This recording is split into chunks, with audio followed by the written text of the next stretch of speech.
We all know mutual fund investings are subject to market risks. But the sad part is systematic investing is inherent in mutual fund investing. It is inherent in the system and cannot be diversified.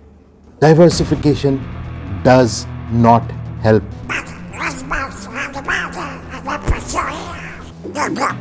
Really? So then why do we diversify? Well, a simple answer we all give is we diversify to protect our capital. And the simplest action we take in diversifying is we invest our capital in different assets. For mutual fund investing, we invest in different mutual funds. But how many of us follow the correct recipe? How many of us? In today's video, we'll see 4 things. What diversification means in real terms, how it actually works on the field. As I said at the beginning of the video, diversification does not help manage systematic risk. So if it does not help manage risk, what do? What do you do with the portion of the risk where diversification doesn't help? And as the last part, I'll share a quick checklist which you can use for your mutual fund investments. Investing is not easy. Just like I always say, every step you take in the financial world is a challenge. It's a challenge, and with it comes the next big opportunity. This video will give you an insight, but the next one that I post might bring that next big opportunity for you. So like and subscribe this channel right away, because you wouldn't want to miss it, do you?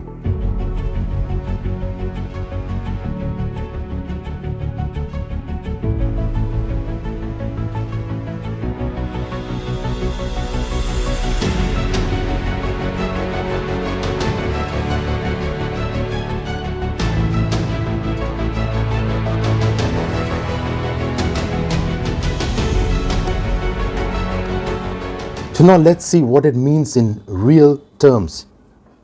See, the logic of diversification is to spread your investments in different assets. This reduces risk because you spread your investments in assets that do not behave in a similar manner. So if all of your investments are in mutual funds which move in the same direction, it doesn't help solve the purpose, because when the market turns down, all your investments would go down. That doesn't solve the diversification purpose, does it? No, it doesn't. Even if you're invested, even the portion of money that is invested in the market, if a certain portion is invested in the banking sector and the banking sector goes down, the remaining investments still tend to do or perform handsomely well, which negates out the negative performance of the banking sector, and vice versa. Which actually means diversification is actually combining different assets that are exactly not correlated. And that is when you will be benefited and you can reduce your risk. Now, how does diversification actually work in practice? See, diversification works in practice because there are 2 different types of risks in the market: the systematic risk and the unsystematic risk. The unsystematic risk, which is unique to an asset, or it's unique to a particular sector, or maybe the specific themes or the schemes that follow or invest in that sector. So it's unique to a particular trend. This can be reduced to near zero by adding assets which does not correlate with their trends. Now, secondly, there are the larger risks like the rising interest rates, the rising bond yields, inflation, weakening of the rupee value, global price hikes, global oil price hikes. All these are examples of systematic risk which cannot be diversified. So your low correlation theory does not work here. Look at this graph. The blue line represents the risk line, with the level of risk on the y-axis and the number of shares or mutual funds in the x-axis. So we can infer 3 things from this graph. Firstly, only unsystematic risk can be diversified. Systematic risk remains constant even if you diversify across asset classes. You just need to manage the systematic risk in the portfolio. Secondly, even unsystematic risk cannot be reduced to zero, as you see here from the chart running parallel to the baseline. The unsystematic risk can only be substantially reduced, and some elements of surprises will always remain at the company or the investment levels or the sector levels. And finally, adding more assets only work up to a point. Beyond that point, it only leads to substitution of risk, and hence unsystematic risk also remains constant after a point. That's when we normally say a portfolio of up to 12 or 13 stocks, or maybe 4 or 5 or a maximum of 6 mutual funds is good enough to diversify, because there is no evident substantial advantage in increasing the number of funds or number of stocks in your portfolio, because the risk, it just remains constant after a certain point.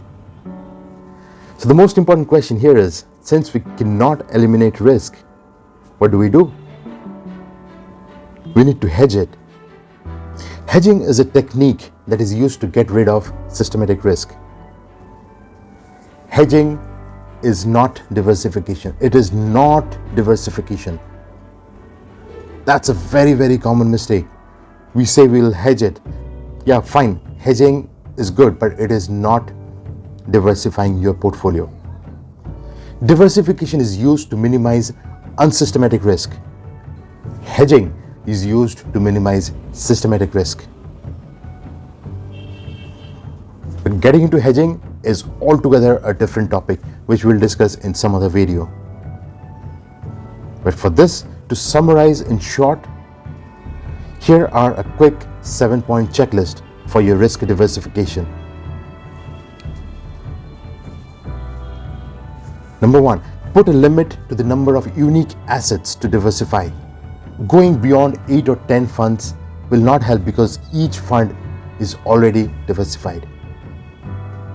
Keep adding assets till a point where there is an incremental benefit for adding that particular asset.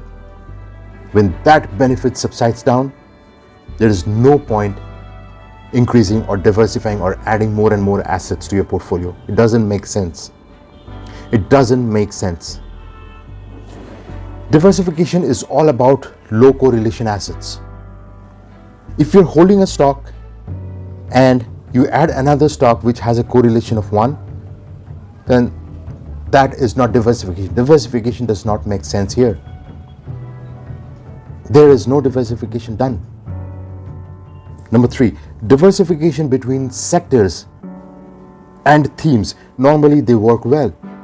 A better choice than combining a sectoral fund and a thematic fund in your portfolio is to buy a diversified fund or probably a flexi-cap fund. That might help. Number 4, diversification is a trade-off, so it will drag down your portfolio returns. Some return loss is inevitable in your portfolio for diversification, but you should absolutely make it sure that putting those in diversification does not put your goals in jeopardy. It doesn't put your goals in trouble because they are over diversified. That should not happen. Number 5, diversification must be in the realm of long-term investing, and it should remain that way. Your asset mix should not go too far off from the goal or from the objective that was initially set for yourself. Unless, of course, your goals and dreams take a drastic change over a period of time. Number 6, diversification is an ongoing process. So follow a diversification process which is dynamic, which can be changed over time with the changing needs, with the change in your goals in future. And number 7, it's good to diversify internationally, but beware of it because it carries currency risk with it. You might diversify, but you might end up being a victim of the currency fluctuation. That's it. If you're still watching, I reckon you get a value out of this video, and I request you to hit the like and the subscribe button if you haven't done it already. To know more in mutual funds and mutual fund investing, here is the playlist. Go ahead, click on it here right now. And if you are absolute novice, you want to make your finance basics clear, this is the playlist for you. Go ahead, click on them right now. As of this video, adios.